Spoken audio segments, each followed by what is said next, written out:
Good evening, everybody. Thank you for joining us tonight. Federal, state, and local law enforcement officials are still looking for the person responsible for several hoax calls to schools and universities across the state today. One of those calls happened here at home.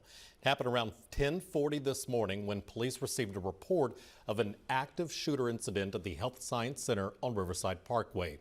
Authorities say they knew almost immediately it was a hoax, but multiple law enforcement agencies and first responders rushed to the campus, put it on lockdown, and conducted a thorough search of the area. Scanner audio from this morning paints the picture of the urgent response.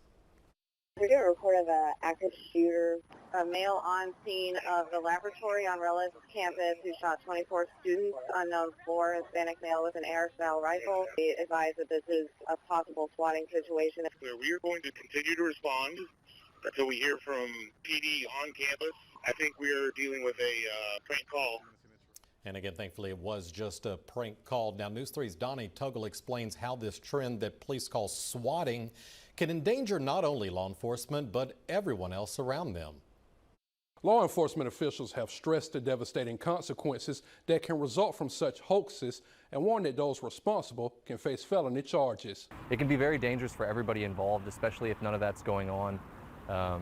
It can put people at risk that don't need to be put at risk. Texas A&M, Baylor, and many schools and universities were placed on lockdown Thursday. While these incidents occurred across the state, they each had something in common. The danger was a hoax. A caller had contacted the school community and claimed there was an active shooter. While these kind of calls often turn out to be false, the response from law enforcement is certainly not. We're going to treat it like it's an active attack event, so we're going to be sending all of our deputies to wherever that may be at. The response can put first responders in danger of injury while on the road, as well as lead to potential mental health challenges. And all of the deputies responding, they're going to be traveling in their vehicles at high rates of speed, trying to get there. When they arrive, they are expecting to see all sorts of tragedy and terrible things happening. Then there's the potential dangers for people at the location of the false call. They're going to be put in a situation where they are also in fear.